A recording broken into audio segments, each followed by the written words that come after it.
So there's a chance the title of this video ends up being a huge lie, but with this recent report that said the Pelicans are discussing JJ Redick trades and they have focused on the Sixers, Nets, and Celtics, who have all shown interest in Redick, to me it seems like a safe bet that he's going to get traded to either one of those teams or some other contender this season. Now, you could argue the Pelicans just need Redick shooting, but they want to get Kyra Lewis some more minutes, Nickeil Alexander-Walker some more minutes, and there's an opportunity to get something for Redick because obviously a good team is going to want him for his shooting.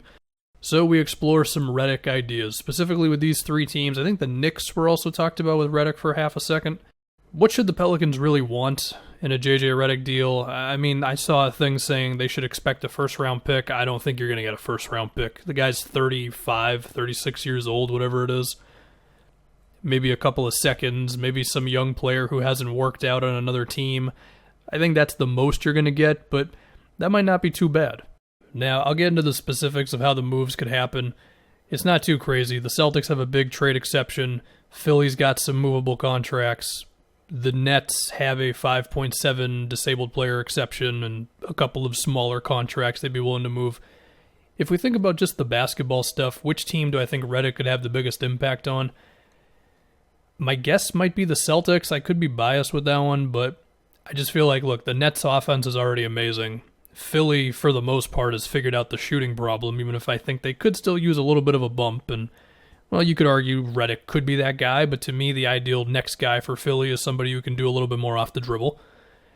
Whereas for the Celtics, their second unit at times this season has looked pretty rough. And, I mean, they're going to Ojale and Grant Williams and Javonte Green, and sometimes it's two big guys out there together. Like they end up putting out a few dudes who aren't huge threats, whereas Redick, of course, would force the defense to stay glued to him. Now, on the flip side, if the Celtics would have JJ Redick out there with Kemba Walker or Peyton Pritchard, you might end up being pretty small kind of fast.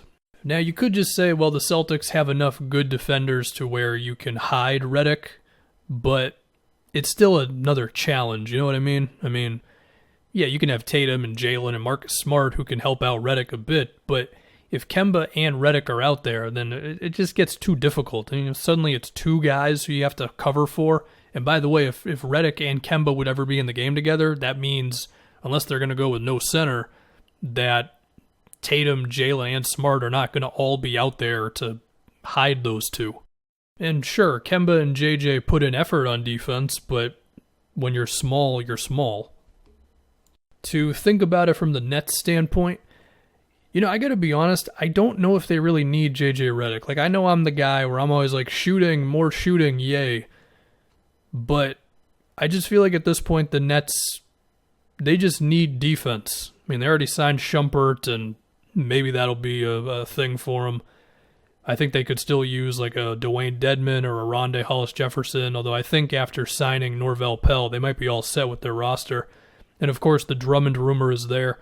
I just don't know if they really need JJ Redick. Now, the way this rumor is set up, it seems that he might only get traded to a team in the Northeast, which still opens up the Knicks. And, I mean, I understand why Redick could help the Knicks out right now. It's just, should the Knicks really be looking to trade anything for a guy who's only going to help them out for one season?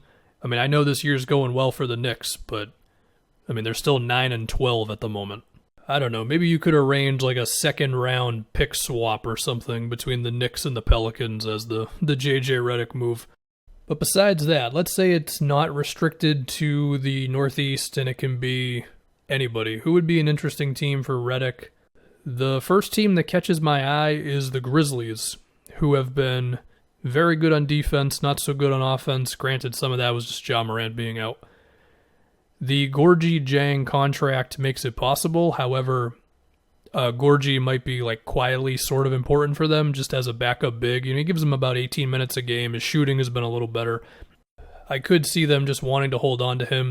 But anyway, to get into the actual numbers stuff, we'll start with the Nets because I don't know why. So Redick makes $13 million. The Nets are able to trade their $5.7 million disabled player exception from Spencer Dinwiddie. And then after that, they would have to put up about $5 million in contracts they currently have, because that would get them close enough to Redick's money to where the 125% rule works. It's not going to be Jeff Green because they need him. So it could be Shamet, Tyler Johnson, Bruce Brown, Claxton. One of these small contracts. That's, as far as I know, the only way they could get Redick. And then in terms of draft picks, I mean, depending on the small contract, the Nets would probably not want to include a pick. Like, if the Pelicans are getting back Shamet for Redick, then I think it would be a little too much to then ask for a second rounder. For the Celtics, they have the 21, it's technically 28, but because they're hard capped, it's effectively $21 million trade exception, so that fits into Redick, and I doubt Danny Ainge is going to give you a first, but similar to these other teams, the Celtics could offload some second rounders for Redick. They have most of their second rounders over the next 7 years.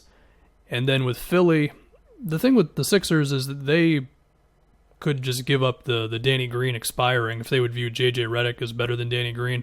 I mean, Danny is still a better defender than J.J. Redick at this point.